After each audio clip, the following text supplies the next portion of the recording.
remercie d'être tous venus m'écouter. Je remercie le professeur Ishizaki pour cette présentation assez complète de tout mon travail depuis de nombreuses années. Je suis content qu'il ait parlé de la partie comment dire, la plus sérieuse de mon point de vue de mes travaux, c'est-à-dire l'anthropologie des structures familiales et la façon dont la diversité des structures familiales me permet de voir la diversité du monde, la façon dont ça me permet, quand je suis dans un pays étranger, même quand je n'en comprends pas la langue, ce qui d'ailleurs est généralement le cas, d'avoir une petite idée de la façon dont les gens pensent et sentent. Alors bien entendu, les structures familiales dont il est question sont des choses du passé, concernent la paysannerie, et puis ça n'est plus toujours là, mais il en reste des traces et c'est quand même, je crois, très utile pour comprendre le monde. Ce dont je vais parler maintenant, c'est d'autres choses. C'est-à-dire qu'en France, je suis connu d'une part pour ce travail de fond d'anthropologie, mais je suis surtout plus connu pour avoir écrit des essais politiques ou d'analyse historique dans l'instant, à chaud, qui se sont avérés assez exacts. C'est-à-dire que je suis beaucoup plus connu pour le livre que j'ai écrit quand j'avais 25 ans, qui s'appelait La chute finale, essai sur la décomposition de la sphère soviétique, qui a prédit les fondements du système soviétique. Et puis mon livre le plus connu, c'est certainement le livre qui s'appelle Après l'Empire, qui a été publié en France vers 2002, et qui disait à l'époque, à une époque où tout le monde parlait de l'hyperpuissance américaine, du caractère invulnérable des États-Unis, qui disait, eh bien non, vous vous trompez, c'est comme pour la Russie, c'est comme pour l'Union soviétique, ce système n'est pas si puissant, il est au bord de la décomposition. Et je dois dire qu'en termes de prédiction, ça n'est pas complètement réalisé, mais il apparaît maintenant que cette perception réaliste et sceptique des États-Unis s'est avérée assez exacte.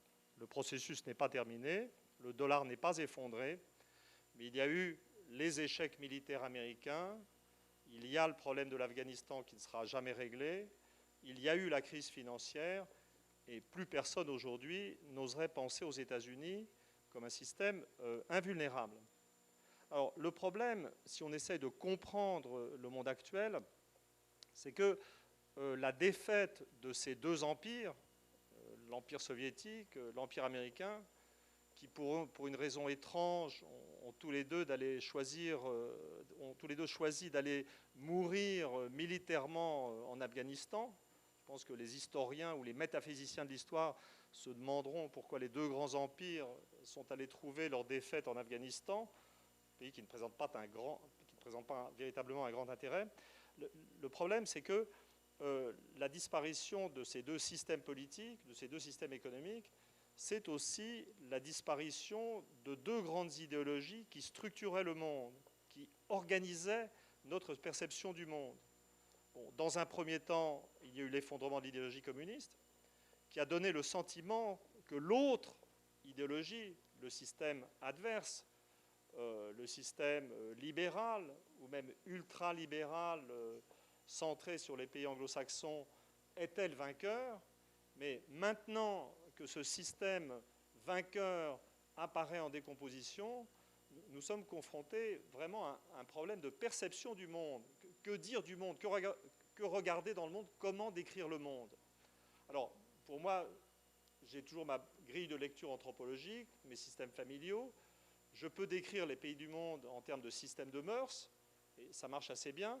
Mais ce que je vais vous proposer maintenant, c'est une autre vision à partir de, je dirais, de paramètres de développement éducatif, de développement démographique, en séparant le monde anciennement avancé, anciennement développé du monde en développement, et essayer de voir comment cette nouvelle description du monde permet de comprendre la globalisation, de voir la globalisation. Alors, je veux dire, la globalisation, la mondialisation, c'est-à-dire ce sentiment d'une nouvelle unité de la planète, d'une collaboration de la planète dans toutes sortes d'activités sociales et économiques, eh bien moi, justement, pour moi, le fondement, le cœur de cette globalisation, ça n'est pas les phénomènes économiques. Quand on pense à globalisation, on pense au libre-échange, on pense aux échanges de marchandises, on pense à la division internationale du travail, on pense encore dans les termes, je dirais, de l'idéologie ultralibérale. Mais il faut bien voir que l'idéologie ultralibérale, quand elle met l'analyse économique au cœur de l'histoire humaine, ressemble beaucoup au marxisme des communistes, qui mettaient aussi l'économie, sont assez proches. Vous étiez dans une société où quelques prêtres savaient lire et écrire, et puis le reste de la population était analphabète. Et puis dans toute la suite de l'histoire, en Europe, puis ailleurs, vous avez une montée de l'alphabétisation. C'est-à-dire, les unes après les autres, les différentes catégories sociales commencent à lire et écrire. Donc on va avoir les prêtres, les marchands, les artisans, la noblesse, le monde paysan, le monde ouvrier, en fait tout le monde. Je veux dire, le mouvement ascensionnel, on peut décrire l'histoire de l'Europe et l'histoire du monde comme une histoire du mouvement de cette alphabétisation de masse. Donc en gros, il y a une grande diversité en Europe. L'accélération fondamentale commence à partir de la réforme protestante en Allemagne. À partir de 1900, la plus grande partie de l'Europe est alphabétisée. À cette date, le Japon est déjà sur le même rythme d'alphabétisation de l'Europe. C'est-à-dire, si on compare en termes d'alphabétisation le Japon et l'Europe, on comprend très bien pourquoi le Japon a rattrapé, et assez largement pour certains pays, dépassé l'Europe technologiquement, parce qu'il n'avait pas de retard d'alphabétisation. Et puis ensuite, ça s'étend, et on peut suivre tout au long du XXe siècle une accélération de ce processus d'alphabétisation. Vers 1980, ce qui est sensible, c'est que des pays comme la Chine sont en train d'achever leur processus d'alphabétisation, l'Amérique latine, et puis maintenant les pays arabes, les pays musulmans, l'Afrique noire est assez largement concernée. Et en fait, si on regarde, je sais qu'il y a des problèmes dans le monde, je sais qu'on vit, nous, plutôt un sentiment d'incertitude, mais si on étudie ce mouvement global d'alphabétisation, on a une vision très positive de l'histoire humaine. C'est-à-dire que vers 2030, l'histoire humaine aura atteint une étape tout à fait extraordinaire. L'ensemble des jeunes générations, sur la totalité de la planète, sauront lire et écrire. Alors, c'est, je dirais, et bien entendu, dans la foulée, dans la suite de cette montée des taux d'alphabétisation, il y a la transition démographique, la baisse de la fécondité. Je veux dire, quand j'étais étudiant, à la fin des années 60, au début des années 70, ce qu'on apprenait, c'est que l'explosion des naissances dans le tiers-monde allait être un problème insurmontable, que l'explosion des naissances paralysait le développement de ce qu'on appelait alors le tiers-monde, et qu'on n'allait jamais s'en sortir. En fait, les démographes ont constaté que la baisse de la fécondité commençait partout, très rapidement, de plus en plus rapidement, et qu'en fait, il y avait une relation mécanique entre l'alphabétisation des femmes, c'est-à-dire quand la moitié des femmes savent lire et écrire, on voit partout la fécondité s'effondrer, et en vérité, la planète aussi s'achemine vers un état de contrôle complet, je dirais, de la fécondité. Donc, si on regarde la planète dans son ensemble, on ne peut qu'avoir le sentiment qu'un moment très privilégié, très positif de l'histoire humaine est sur le point d'être atteint. Alors le problème, je dirais que ça s'applique particulièrement bien aux pays, c'est un sentiment qu'on a particulièrement dans les pays qui sont au cœur du processus de développement. Je veux dire, dans des pays comme la Chine, comme l'Inde, qui viennent de franchir les seuils d'alphabétisation, ou qui sont sur le point de les franchir, je dirais la même chose de pays comme l'Iran, par exemple, l'histoire a clairement, pour les gens qui la vivent, un mouvement positif. On sent des sociétés qui sont jeunes, qui sont dynamiques, qui ont des problèmes, qui ont des démocraties souvent naissantes et inachevées. Je ne sais pas si la démocratie chinoise existera un jour, mais par contre, dans le cas d'un pays comme l'Iran, on voit que c'est quelque chose, dans les difficultés, et malgré les événements récents, quelque chose qui est en train de naître. L'Inde est déjà une démocratie, mais il y a le sentiment d'aller quelque part dans ces sociétés. Alors, pour ce qui nous concerne, et quand on pense en ces termes, dire nous, être européen ou japonais, c'est exactement la même chose. C'est-à-dire nous sommes dans des vieilles sociétés qui sont à un niveau de développement très supérieur. Je veux dire, des sociétés qui produisent toujours, je pourrais ajouter bien évidemment les États-Unis, qui produisent toujours, je dirais, les innovations technologiques. Nous sommes très en avant, mais à un autre moment. Et ce qui caractérise les sociétés les plus développées, malgré leur avance, ça n'est pas le dynamisme et le mouvement. Le plus simple est de commencer par les États-Unis. Au milieu des années 60, on s'est aperçu que la proportion d'étudiants dans chaque génération aux États-Unis avait cessé d'augmenter. Les États-Unis étaient à un niveau très élevé de développement éducatif. À l'époque, c'était les plus en avance. Mais ça s'est arrêté, et puis il y a même eu un tassement. C'est-à-dire que, je veux dire, on a vu une certaine régression et puis une stabilisation. Dans un pays comme la France, des phénomènes analogues sont apparus 30 ans plus tard. En France, c'est vers 1995 que la proportion de chaque génération allant, je dirais, au-delà du baccalauréat, de la fin des études secondaires, et entamant des études supérieures, se bloquait à 33%, avec peut-être 25-28% de gens faisant des études supérieures dans chaque génération. Le Japon est un cas un peu particulier, puisque là, la proportion n'a pas encore commencé, je dirais, à se stabiliser clairement. Le Japon a atteint des niveaux de développement d'éducation supérieure très supérieurs à ceux de la France et des États-Unis, approchant pratiquement la moitié d'une classe d'âge. Mais dans tous ces cas, je veux dire, même pour le Japon, on peut pressentir le début d'une stagnation. Et puis l'idée de stagnation, donc ce que j'ai introduit là, c'est la notion d'une stagnation, d'un blocage du développement historique dans les pays les plus avancés et d'un développement historique qui est conçu en termes, je dirais, d'éducation, de mouvement culturel, pas en termes, à proprement parler, économiques. Alors, bien entendu, on peut expliquer beaucoup du pessimisme, de l'absence de vision de l'avenir qui prédomine maintenant dans des pays comme la France, l'Europe en général, les États-Unis même, par cette espèce de blocage de l'histoire éducative. Mais il n'y a pas que ça. Il y a aussi le fait que ces pays les plus développés ont atteint les premiers des fécondités très basses. Alors il y a certaines variations. Les États-Unis, la France, les femmes font 2 enfants en moyenne.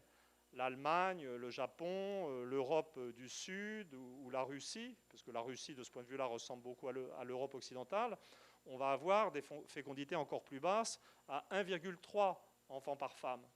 Donc ça a produit, je veux dire, simplement une déformation de la structure d'âge de la population, et ajouté aux progrès médicaux, ça a produit un vieillissement extraordinaire des populations. C'est-à-dire que l'âge médian, concept statistique, l'âge de l'individu, qui dans une société, il y en a 50% de plus âgés, 50% de moins âgés. L'âge médian, dans des pays comme la Chine, comme l'Inde ou l'Iran, l'âge médian de la population va être autour de 25-25 ans. L'âge médian en France va être autour de 39 ans. L'âge médian en Allemagne ou au Japon va être autour de 44 ans. Les populations allemandes et japonaises sont les plus âgées du monde. Je veux dire, ça n'est pas une constatation négative. C'est aussi les populations les plus âgées du monde parce que ce sont les populations les plus éduquées et il y a toutes sortes de corrélations positives de ce phénomène. Mais je crois que ce qui est important de comprendre, c'est que le monde est double actuellement. C'est-à-dire qu'il y a d'un côté le monde en développement qui décolle, qui peut être violent, qui reste pauvre, mais qui est optimiste.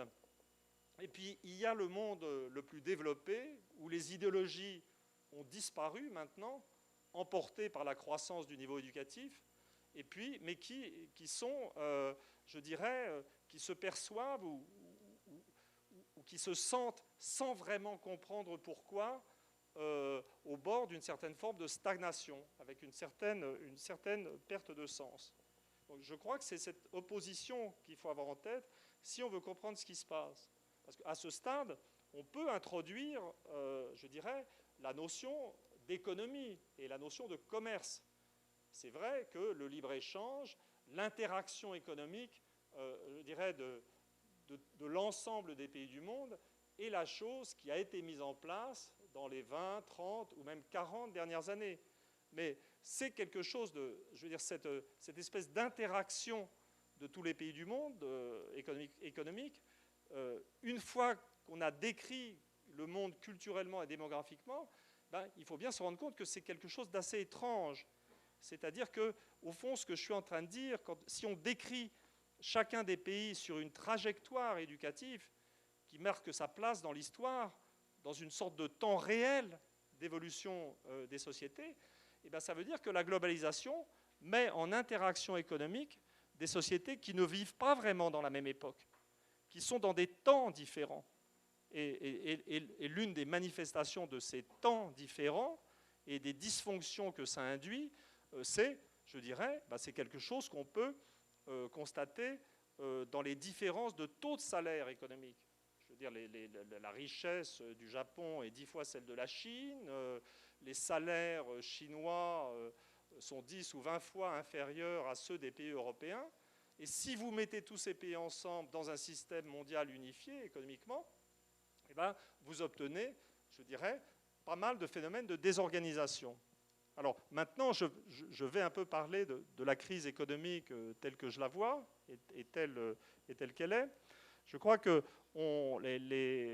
dans l'ambiance actuelle je dirais, de manque de réflexion sur les conceptions économiques ou de certains conformismes, les élites ou les classes gouvernantes de l'ensemble des pays les plus développés refusent de voir une évidence. C'est-à-dire, ils refusent de voir une évidence. Le libre-échange est une chose sympathique.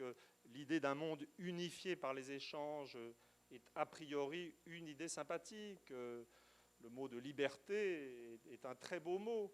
Mais je crois que les gens on refuse de voir que lorsqu'il est pleinement développé, le libre-échange ramène le capitalisme à sa vieille contradiction du XIXe siècle, qui est l'insuffisance tendancielle de la demande.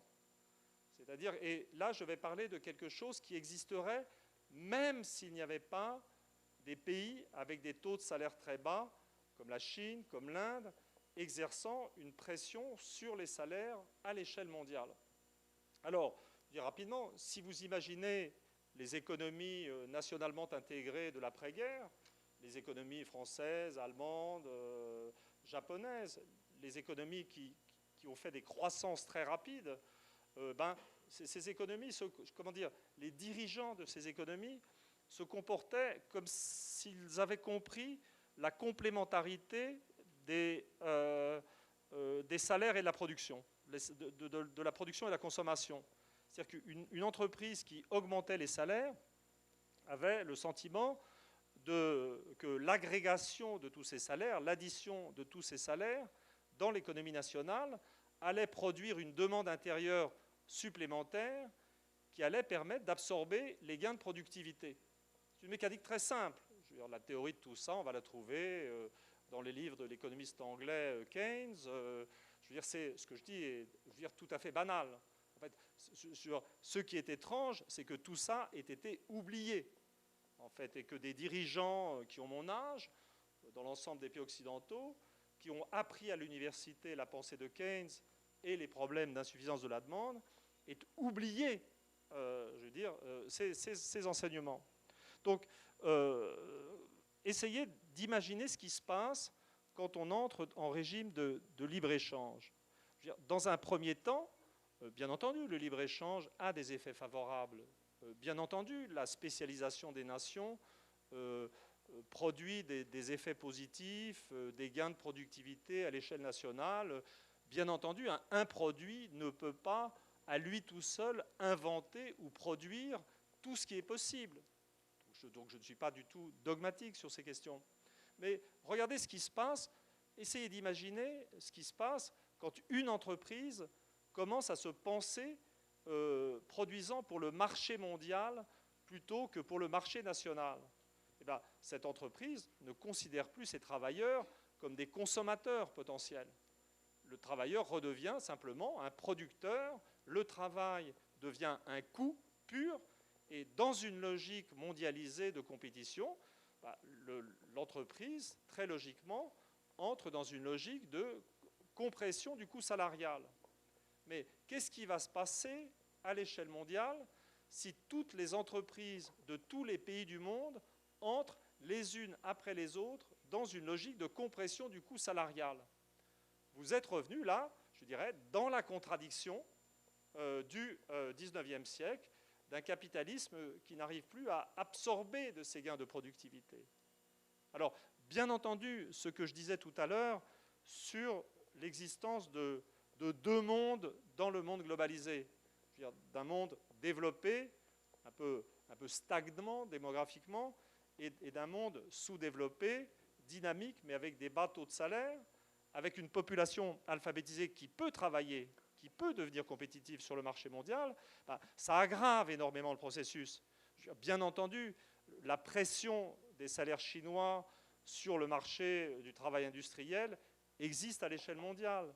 Bien entendu, les travailleurs de l'informatique qui existent en Inde, puisque l'Inde est un grand lieu de développement du travail informatique, je veux dire, bien entendu, ça exerce une pression supplémentaire, ça dramatise le processus. Mais en fait, je crois que ce problème de pression sur les salaires existerait même s'il n'y avait pas ces différentiels. Parce que réellement, il y avait quelque chose, avec l'intégration nationale des économies d'après-guerre, le capitalisme avait comme appris une leçon et était devenu raisonnable. Et c'est comme si ces leçons avaient été oubliées. Alors ça permet, ça permet d'expliquer et de comprendre beaucoup des choses qui se passent, ce mécanisme. D'un côté, ça va vous permettre de comprendre les mécanismes de la crise. Je veux dire, les gens prétendent qu'on est en train de sortir de la crise, et je vais essayer de vous montrer ou de vous dire pourquoi c'est une erreur à mon avis. Mais cette interprétation très simple permet de comprendre non pas simplement l'effondrement de la production, puisque la mécanique des salaires, de la compression sur les salaires, permet de comprendre pourquoi s'il n'y a pas assez de salaires distribués, il n'y a pas assez de consommateurs, et on est confronté à une crise de surproduction mondiale, je veux dire en 2008, 2009, comme on l'a été en 1929. Mais ça permet aussi, ce genre de modèle permet aussi de comprendre, je dirais, le délire financier de notre époque. Parce que, bien entendu, si j'essaie de ramener l'analyse économique au niveau le plus simple, dans l'idée du libre-échange, c'est de mettre en compétition toutes les populations actives du monde, de créer, pour chaque niveau de qualification, tendanciellement, un marché du travail unifié. Et ça veut dire simplement, si vous faites ça, ça veut dire que vous allez, je veux dire, tendanciellement, en termes de tendance, qui n'est pas toujours complètement réalisée, vous allez essayer, c'est comme si vous essayiez d'introduire dans chacune des économies nationales le degré d'inégalité qui existe à l'échelle mondiale.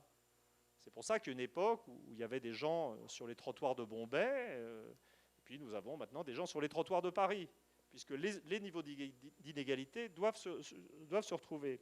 Et je veux dire, si vous lisez des manuels d'économie internationale, moi je préfère lire directement les manuels d'économie internationale écrits aux États-Unis, je dirais au cœur du système, vous ne trouverez pas ce que je viens d'évoquer sur l'insuffisance mondiale de la demande associée au libre-échange. Par contre, ce que vous trouverez associé au libre-échange, c'est la montée des inégalités. Je veux dire, là, quand je parle de montée des inégalités, je veux dire, c'est un lieu commun, c'est accepté pour tout le monde, par tout le monde. Mais cette montée des inégalités vous permet de comprendre les deux aspects de la crise. Les deux aspects de la crise. Le premier aspect de la crise, c'est la compression des salaires, en bas ou au milieu de la structure sociale, produit une insuffisance de la demande et une crise de surproduction. Mais en haut, la montée des revenus des classes supérieures produit, je dirais, en haut de la structure sociale, une sorte d'afflux d'argent qui ne sert à rien et dont on ne peut rien faire. C'est-à-dire le capitalisme mondialisé produit en bas de la pauvreté mais en haut un afflux d'argent, et les riches ont leurs problèmes. Qu'est-ce qu'on fait de notre argent quand nous en avons trop? Je ne parle pas de moi, hein. Je veux dire, c'est une image. Je sais trop bien ce que je fais de mon argent quand j'en gagne trop. Bon, excuse-moi. Et en fait, la vérité, ce qui explique assez largement les délires financiers de la période qu'on vient de vivre et les délires financiers qui recommencent actuellement, c'est que simplement, il y a trop d'argent inutile qui s'accumule en haut de la structure sociale. Et bien entendu, je veux dire, les banques se retrouvent avec de l'argent qu'elles doivent placer quelque part. Et ça, c'est la source, je parle de l'ensemble de la planète, et ça, c'est la source fondamentale du mouvement de capitaux vers les États-Unis. Il faut discuter avec des banquiers. Moi, j'ai longuement discuté avec des banquiers suisses qui envoient leur argent, qui ont de l'argent, qui doit être placé, qui ne savent pas quoi en faire, et qui doivent l'envoyer aux États-Unis, sachant que cet argent sera vaporisé aux États-Unis et qu'il y disparaîtra. Il y a une sorte de logique infernale de ce système. Donc, je pense que ce mécanisme très simple permet assez bien d'expliquer ce qui s'est passé. Alors, le problème, c'est qu'est-ce que ça permet de dire sur l'évolution actuelle de la crise? Ça permet de dire qu'on n'en est pas sorti. Parce qu'en un certain sens, je dirais que les gouvernements nationaux, américains, européens, japonais et même chinois, dans une certaine mesure, ont été à moitié raisonnables. C'est-à-dire que, est-ce qu'il faut vraiment être génial ou raisonnable pour accepter l'idée qu'il y avait un problème de demande à l'échelle mondiale? Il faut simplement, je crois qu'il suffit de ne pas être aveugle ou fou pour s'en rendre compte. Donc, dans ce contexte, les plans de relance ont été une bonne chose. Réinjecter de l'argent dans l'économie, c'était une bonne chose. Sauver le système bancaire, c'était une bonne chose. Je dirais que de ce point de vue-là, les classes dirigeantes ont fait un peu mieux lors de la crise récente qu'elles n'ont fait lors du déclenchement de la crise de 1929. Mais les dirigeants qui se réunissent sympathiquement en G8, G20, bientôt je vais dire GX pour ne pas avoir à préciser le nombre de pays, disent qu'il faut soutenir la demande, qu'il faut coopérer, c'est très sympathique, c'est une bonne ambiance. Ça aussi, c'est un progrès par rapport aux années 30, où les gens pensaient plus à faire la guerre qu'à coopérer. Mais ils ajoutent toujours que l'important, c'est d'éviter le retour au protectionnisme. L'important, c'est de maintenir le libre-échange, comme s'ils n'avaient pas compris, et ils n'ont pas compris, que le libre-échange, c'est la machine à fabriquer la dépression de la demande. Donc, qu'est-ce qui se passe, en fait, actuellement? C'est tout à fait intéressant. Vous avez, alors les niveaux les taux de chômage sont toujours très élevés. Il y a un petit redémarrage de la production. Il y a de nouveau un emballement du secteur boursier. Par exemple, quand on parle des États-Unis actuellement, on va opposer, l'optimisme de Wall Street et la montée des indicateurs boursiers et la poursuite de la crise ou la seule stabilisation de la crise pour ce qui concerne l'activité industrielle. Mais la vérité, c'est que les mesures qui ont été prises jusqu'à présent ont simplement, de mon point de vue, parce qu'elles n'ont pas traité la question du libre-échange, ont remis en marche la machine à exercer une pression sur les salaires à l'échelle mondiale, une pression particulièrement exercée par des pays comme la Chine, l'Inde ou d'autres, toujours à l'échelle mondiale. Ce qui est remis en marche, c'est très très clair dans le cas d'un pays comme la France, c'est la machine à délocaliser des entreprises vers ces pays. En gros, finalement, les plans de relance mis en place dans les pays les plus développés aboutissent à relancer la machine à détruire l'industrie des pays développés par des pays comme la Chine, l'Inde et autres. Je ne suis pas du tout en train d'accuser des gens, et surtout pas les dirigeants de pays comme l'Inde et la Chine. Ce sont des pays qui doivent se développer, qui ont leur stratégie, qui ne me paraît pas tout à fait raisonnable, mais qui me paraît dangereuse. Ce qui me paraît problématique, c'est l'attitude des classes dirigeantes occidentales, américaines ou autres, qui semblent intellectuellement fatiguées ou qui semblent incapables, je dirais, de penser en termes d'organisation collective de la production. Alors, pour terminer cet exposé introductif, et puis ensuite il y aura une discussion, je voudrais quand même dire où j'en suis en termes de perception des États-Unis, puisque bien entendu la crise financière puis la crise économique ont été une étape dans la prise de conscience du déclin américain. Quand on pense en termes de déclin, enfin pour moi je trouve que les choses vont beaucoup plus vite. Quand j'ai écrit Après l'Empire, je ne pensais pas qu'on aurait si vite après le début de la guerre d'Irak le sentiment je veux dire, d'un déclin américain qui s'accélère. C'est comme si j'étais pris de vitesse. Quand j'ai écrit mon livre, quand j'ai prophétisé les fondements du système soviétique, j'ai dû quand même attendre 15 ans la réalisation de la prophétie. Et donc, quand j'ai écrit Après l'Empire, je me disais, je suis tranquille pour 15 ans, on va voir ce qui se passe dans 15 ans. Mais apparemment, les choses vont beaucoup plus vite. Et la crise économique récente a été un moment particulier de prise de conscience. Alors, je crois que cette crise n'a pas été que ça.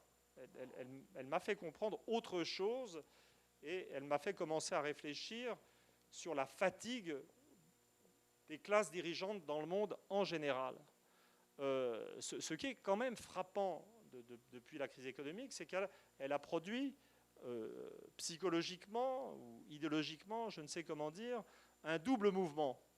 D'abord, une chute d'image des États-Unis, je veux dire une réalisation de ce que les États-Unis n'allaient pas si bien que ça, n'étaient pas l'hyperpuissance, n'étaient pas la solution à tous les problèmes. Mais d'un autre côté, elle a mis en évidence aussi un désir fou de continuer à croire dans la centralité des États-Unis. C'est-à-dire que la façon d'ailleurs dont les dirigeants européens et autres sont allés se réunir aux États-Unis plutôt qu'ailleurs pour discuter de la crise économique mondiale, se réunir pour aller discuter des règles de sécurité dans les banques.